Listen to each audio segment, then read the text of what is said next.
Today, we are going to set up Microsoft Fabric infrastructure in a proper way with infrastructure as code.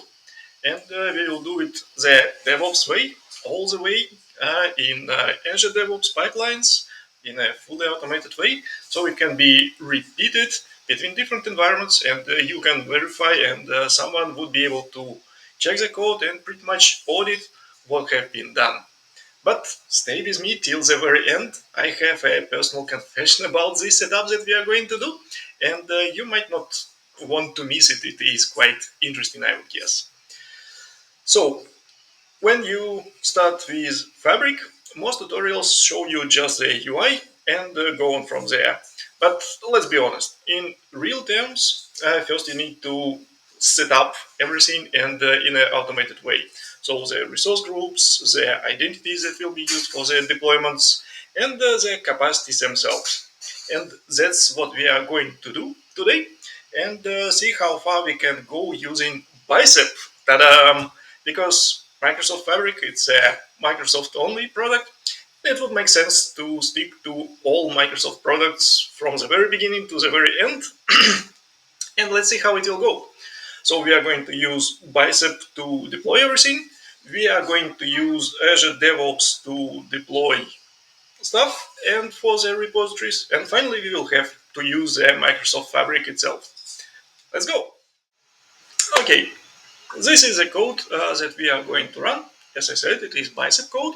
And the first bit of it is separate parameters that we are going to use. Using those parameters, we can deploy to different environments, but we are going to use the same code, so that is great. It is repeatable, and we can test something in non-prod environment before we go to production environment. Based on those parameters, we are going to change things between environments. So the name of the capacity and the level of it, how much money and how many resources are available would be different, I guess. And because we are going to use Fabric capacities for Fabric, we are going to be built only using that capacity. All of the things inside Fabric are built against that capacity, and we are just using those resources and paying for them as we go. The interesting bit is that you can throw a lot of things into the Fabric, and based on what you use, you will be paid, you will use those resources. For example, if you enable the Microsoft Copilot for Fabric, this usage will be built against the same capacity that is run in the workspace. So if you write a lot of prompts with a lot of tokens inside of them, you might find yourself struggling with your actual workloads and the data ingestion or reports, because all of their capacity time is used for Copilot.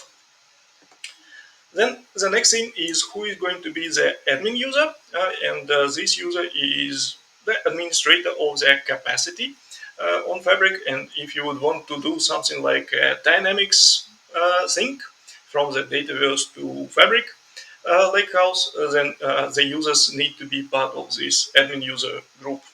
And the final one is a managed identity. So we are going to create managed identities that will be used to deploy the actual resources from Fabric. It will create some resources. If we are going to create resources in our feature workspace, commit them into the repository, Azure DevOps repository, and then we are going to deploy using pipelines, Azure DevOps pipelines, using this managed identity to a specific workspace.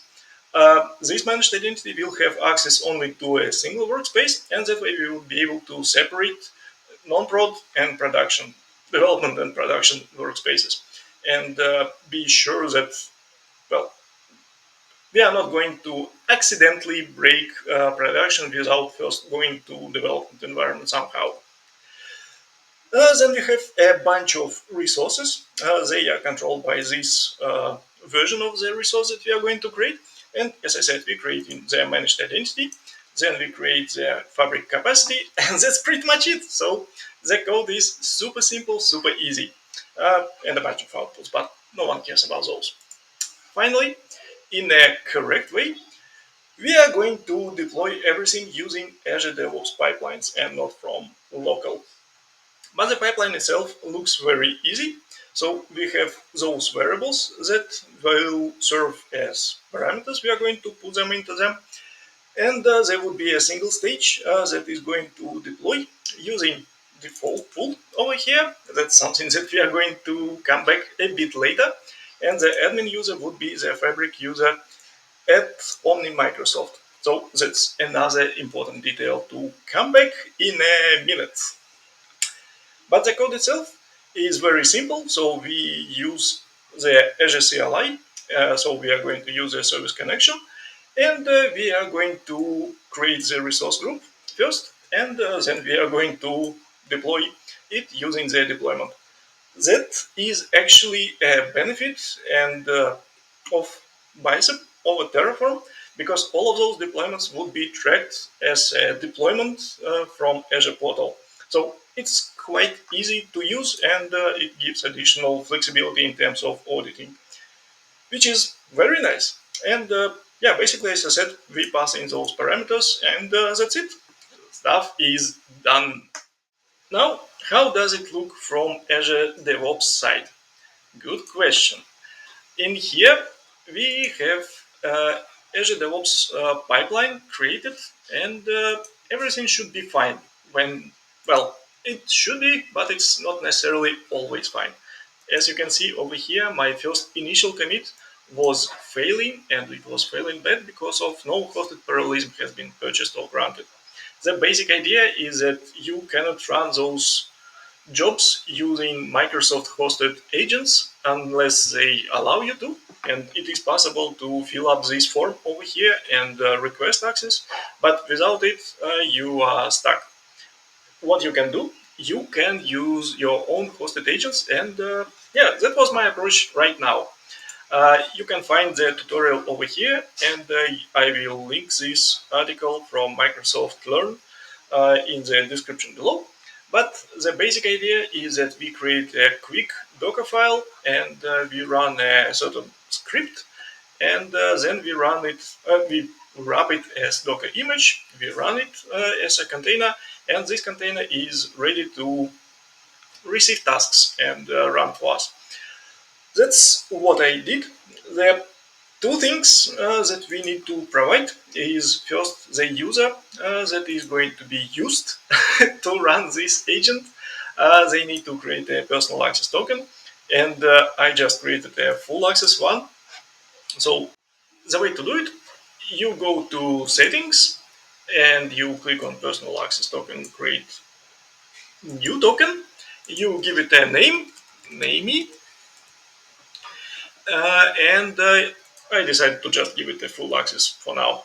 When you create this token, don't forget to copy this value because it will not be available afterwards. And if you would want to get it afterwards, the only thing that you can do is to regenerate this token. And it will create a new one, so the old token will not work anymore. And the second thing that you would need to do is the user who is doing this run, this container from the example from here, they need to have access to the pool where they are going to run it. In order to go there, you go to the project settings, agent pools, and we are going to use the default one, which is by default empty. Azure Pipelines is Microsoft managed pools. And in the default one, you go to the security, and you can add a new user. So I added my Fabric Outlook, and you add them as administrator. When you have it, you can save it. Where is it? That's the button. And you will be able to create and push this agent over here. So I have my agent running over here.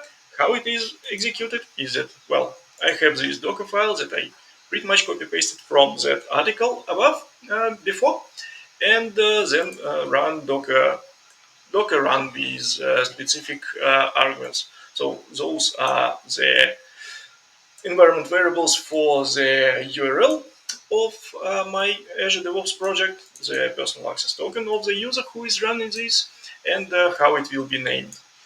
Uh, you can leave the pool, and by default it will be assigned to the default pool. With this being done, I have my pool up and running. I have my agent up and running in the pool, and finally I can assign jobs and run the pipeline. So that's what I did. Those green ones are my experiments to run it. And here actually we have a bit of bad thing about Bicep once again, because for example here I just did some experimentation with Bicep, and the job itself, the pipeline is green, so everything looks fine. But if we go to the specific step and go down below, we can see that there was a error and the status of the deployment is failed step, but here it is reported as green. Well, the good thing, as I said, we have this visibility from the resource group, and the resource group that I'm working with is at RG Fabric demo. In here, under settings, deployments, we can see the history of the deployments, and those were those ones. And we can check what are the error details for all of the failed deployments. And here we had some invalid characters in the resource name. Remember how I said that we need to pay attention to name of the capacity? Well, if you use the capacity name like that without dashes, all good. But by default over here in my parameters, I left them with dashes. And dashes or special characters are not allowed. Now, second thing that I wanted to pay attention to is if we are trying to create something for Fabric using my personal account, and I created a new account, Fabric Guide at Outlook.com, and subscribed to a new trial subscription from Microsoft. If I try to create a new Fabric capacity through UI, so I go to Marketplace and try to use Fabric capacity, Fabric capacity, sometime I can type in most cases. So Fabric capacity over here, and I try to create it using my personal account. It will say kaboom, and it is an unsupported account because you cannot do anything about Fabric with your personal users. Because of that, you need to create a new user using the trick with Enter ID. So if we go to Microsoft Enter ID, as it was in my previous video about the trial access, we can add a new user and use this user. That one is Fabric Guide Fabric user at Omni Microsoft. Finally, this user would be able to create and manage everything, and I added this user, and it gave me just a little bit of extra work to make it happen on Azure DevOps. So the personal access token that is used to run this agent is actually of that user, not my uh, Fabric tutorial Outlook.com user. Something to keep in mind. And that's the second thing that I wanted to highlight, that this admin user that I'm going to use and I'm assigning as an admin user to the capacity is this Fabric user at Omni Microsoft, not Outlook.com. And we can see that this user is available over here, and I created this access token over here with full access rights. Another thing that you need to be careful, or you need to do in advance, once again, that if you try to create a Fabric capacity with finally this organization account, uh, the region you cannot select anything because you still need to log into Fabric for the first time. So in order to do that, you go to the app Fabric Microsoft.com and follow the steps to sign up for Fabric. But it needs to be done manually before you can do all of the automation out of the box. Uh, but with that being said, you can finally get to Fabric. All right, that was a quick explanation of all of the hurdles that you need to overcome to be able to run the pipeline and deploy the Fabric capacity in a correct way. So that was my last run that I did just couple of minutes ago, and I deployed it, and the deployment was successful. And if we go to my resource group, where is it? To my resource group Fabric demo, we can finally see that we have a Fabric capacity and we have managed identity created inside of this resource group. So much work to get only 2 resources up and running, but that's good. We can use them. And now what we need to do is we need to assign this capacity to the workspace. Now that we created the capacity, we can finally use it. Well, finally, and the way to do it is we go to the Fabric UI and we create a new workspace. We can give it a name.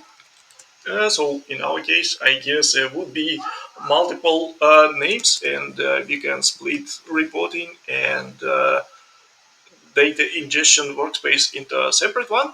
So we can call it something like data dev, with the idea that it would be our development environment for the data ingestions workloads. In the advanced settings over here, we can double check that we actually using the capacity, and we are going to use the selected capacity. When we apply that, it will create a new workspace for us. And for that workspace, data dev, if we go to workspace settings, we will see, well, soon, we will see that under the license is we are using their capacity, the only one that this user has access to, and that is the Fabric capacity demo, which we created in this resource group. Let me refresh it. There it is, that Fabric capacity demo of F2 tier, and it is active, it is running, and the important bits, once again, is that in the capacity administrators, it is this user. It is the same user that has access to that UI, and the same user that we use to log into Fabric for this tenant. And we can do the manual scaling up or down as we see fit. And the cost per month is not something insignificant. Just bear that in mind. Cool. With that being said, a big revelation that I wanted to discuss. The thing is that if we would use Terraform,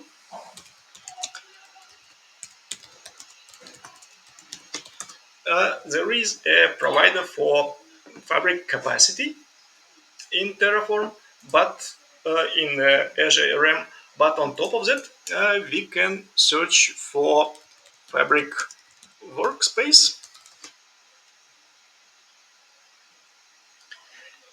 and there would be a whole Fabric provider available.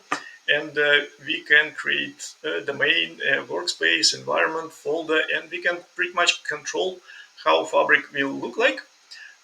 But in my personal, once again, opinion, it would be that we would like to use this provider only to create a workspace, assign permissions to it, but all of the resources they need first to be tested, and it is much easier to develop in a feature workspace, commit them into Git, and then redeploy. But still, it is much better instead of doing the manual work of creating those workspaces, creating capacities inside of for assigning capacities for those workspaces, and so on. That needs to be automated. With Bicep, which is Microsoft native, somehow it is not available yet. Well, because Bicep works with Azure, and Fabric, technically speaking, is not part of Azure. You just build against the Azure portal resources. But the idea is that most likely it will not be implemented, at least not anytime soon. And the solution is that you can either use scripts, so call the API of Fabric, or you can use Terraform, which is, well, a staple in our business. And that would be my suggestion, probably. As good as it is in terms of managing native resources, it's still not really there. Okay, I hope you like this, and if you want, please drop a comment, and I can show the code and create a video on how to create all of that stuff and manage the Fabric instance using Terraform. But so far, see you later.